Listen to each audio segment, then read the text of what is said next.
Albion Online is a free-to-play top-down sandbox MMORPG with a true player-driven economy, in which you dictate your own goals and objectives while you struggle to thrive in this high-risk, high-reward fantasy world, populated with players that may or may not be wanting to kill you at every corner. Alright, the Wikipedia bit that every single reviewer does? Check! But for real now, if you're looking for a new MMORPG to call home, Albion Online might be your new place to stay. That is if you want to live in a house that gets robbed every second, burned to the ground every hour, or is simply uninhabitable because the builders were drunk when they made it and accidentally placed it on lava. Albion Online. The amount of stories I have in this game is hard to remember, but I do remember that all of them end with me smashing my keyboard in rage. But all of that aside, Albion Online is a great game. That's why I've been playing it for years, and I hope that after watching this review you will know exactly if this game is or is not for you. When we're talking about the usual MMORPG players, they usually fall into three different categories. First of all, there's the PvP player, the PvE player, and the player that's just looking to relax. Or as I like to put it, a player that's trying to convince a non-gamer wife to play with them, so they need something that wouldn't scare her right away, even though they really wish that they could do hardcore PvP alongside with her because they feel like she would do a great job. Let's take each category one by one and see exactly what Albion has to offer for all of them.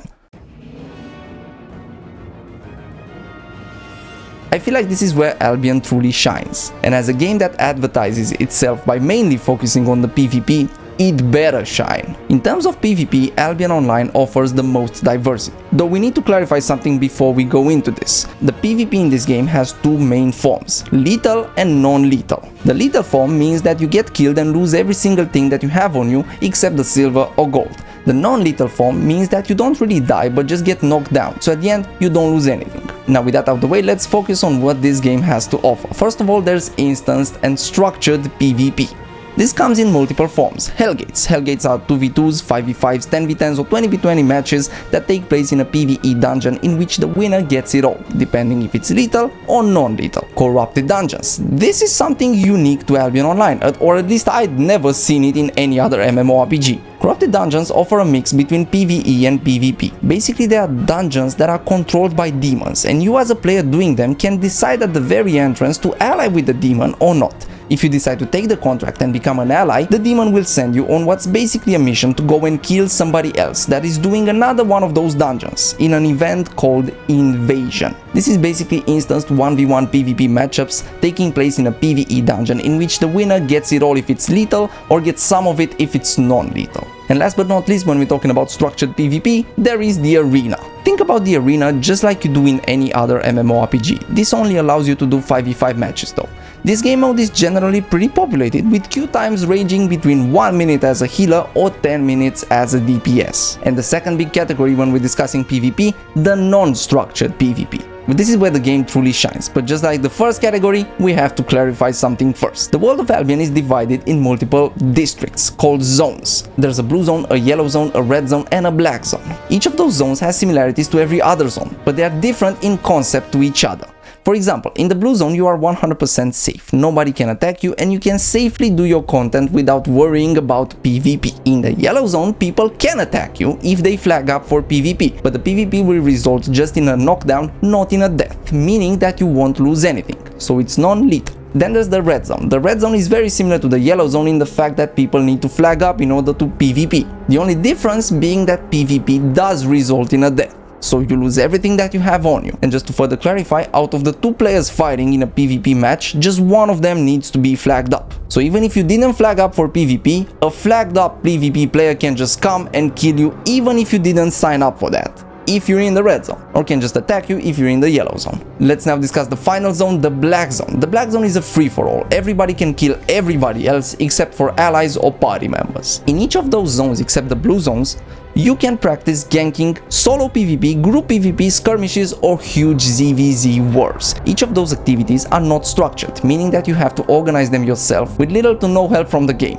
Ganking is basically organizing a bandit group on a traveled road with your friends to catch some unsuspecting targets, usually done in a full loot zone. Think about this as like a bandit group that's banding together just to kill some people. It's pretty fun to be honest, though not if you're on the wrong end of the blade. Solo PvP takes the form of a single player roaming the land looking for unsuspecting targets or random fights. This is basically by far my favorite thing to do in the game, as it never gets boring, and the more game experience you have, the better you're gonna be at it. Just like everything else. Group PvP is the same as solo PvP, except the fact that it's done, well, by a group. And last but not least, we have Zerg versus Zerg, or ZVZs for short. The ZVZs in Albion Online are by far the best I've ever seen. Think about the World v World v World system from Guild Wars 2 on steroids.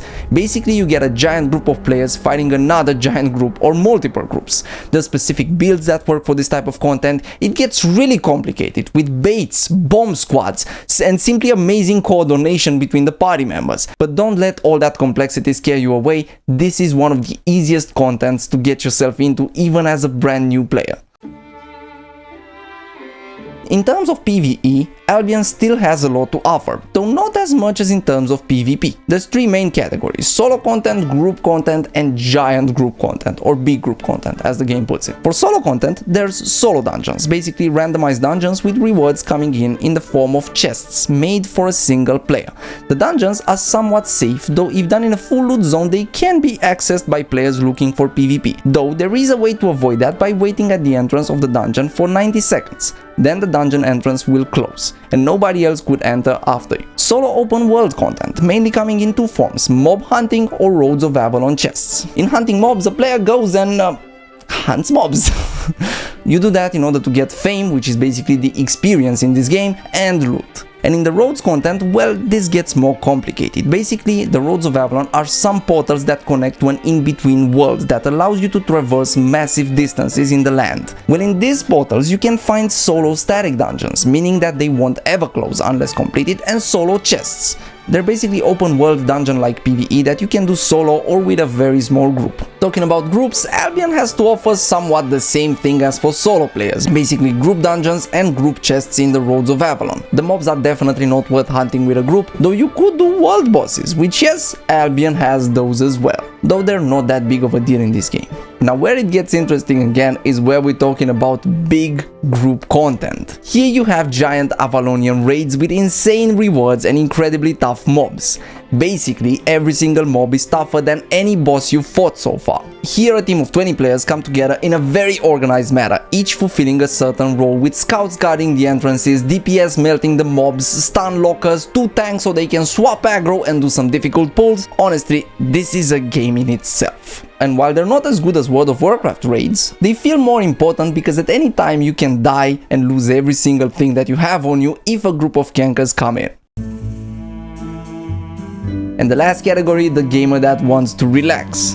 What does Albion have to offer for you? Well, a lot. This is the second biggest category, a little smaller than PvP. You can basically become a person that sustains the economy of Albion. Basically, every single thing that you get in this game, except some special rewards, are crafted by players. Yes, even the chest drops inside dungeons will give you items crafted by players. So you could be the player crafting those items. Albion Online has one of the best crafting systems. It's honestly one of the few MMORPGs in which I've ever wanted to become a crafter. This and ESO. Or maybe you want to be the one getting those materials so crafters can do their job. In which case you become a gatherer and just roam the land to gather resources. And just like anything else, it can be done safely in the non-lethal zone or effectively in the lethal zone. This is one of the chillest activities in the game if done in the safe zone, and one of the most stressful if done in the full loot zone. You could even be the player playing the economy. Let me explain. In Albion Online, every single city has its own market, so you could find an item that is cheap in one city and transport it into another city where that item sells for more. Or you could be the one filling dungeon chests by selling your goods to the black market. And in case you're wondering, that is exactly how player crafted items make their way in your dungeon chests. If you would rather not get involved with all of that, you could just hang out on your island farming crops and growing animals for a profit. But the diversity in Albion is stunning, but it's not all rainbows and sunshine. Because you see, even though the game allows you to do all of this, some of the things listed here will stagger your progress in the long run. And the game kinda pushes you towards PvP, even if you're trying to avoid it. Alright, I think it's time to discuss the negatives. Let's see what we don't like about Albion Online. If you've seen any commercial with Albion Online, you probably know that this game has no classes. Well, yes,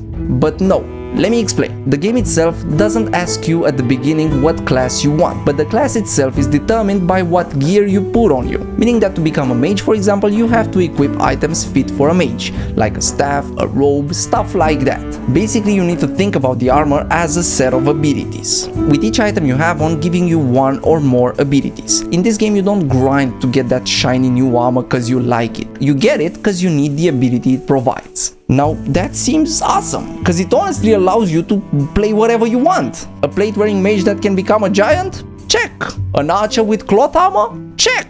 A warrior running a mix of leather and cloth? Well, I'm not sure how efficient that would be, but check! An assassin wearing plate? Well, you got the point. You can mix and match your armor similarly to Elder Scrolls Online. The only difference being that in this game your armor dictates your spell, while in ESO you have a set class. Now, the fact that you can become whoever you want and play whatever you want, it's not bad in itself, but it's not entirely true either. You see, of course, you could play a plate assassin, but any player with a meta build would just easily kill you. It's like the game saying you can do whatever you want, but if you don't do this in this specific way, you're gonna die. The good thing is that the game has 1,000 meta builds, so you can surely find something fit for your playstyle. But it's definitely not as diverse as you might initially be tempted to think.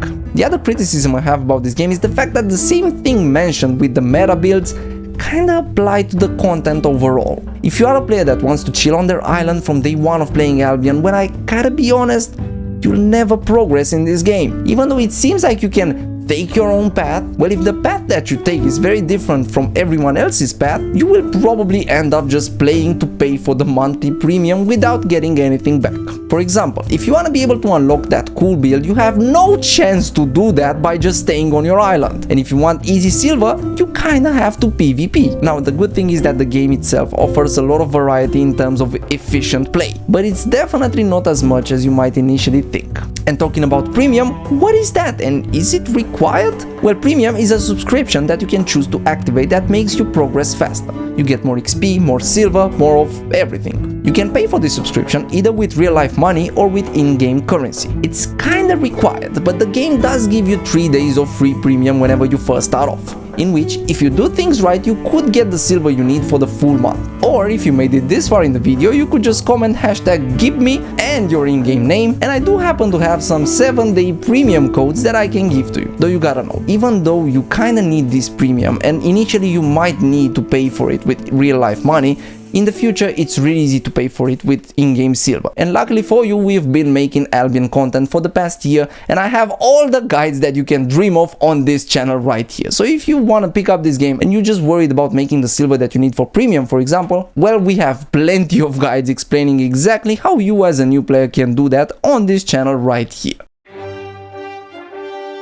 To sum it up, the things I like about Albion are: first of all, the game is fully driven by players. You have bandits roaming the land to kill new players. You have a police force that aims at killing those bandits before they could take action. You have giant wars happening in the background of all of that, and players trying to build a name for themselves. All of those things are done 100% by the players, with just some mild assistance from the game systems. This is not a game with just a player-driven economy. This is a player-driven game. The story itself unfolds before you because you are a part of it.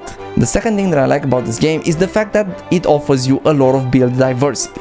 I love the fact that you're not locked into a class whenever you start off, and that you can switch your class anytime you want by just switching your armor. The game offers some of the best open world PvP experiences out there. And even if you're not a PvP player, I feel like you will become one after playing this game. And last but not least, this game can truly be a chill experience, though not in the long run, because again, that might stagger your progress, though it depends. Now, the things that I don't like about this game, the game itself doesn't run very well in certain countries.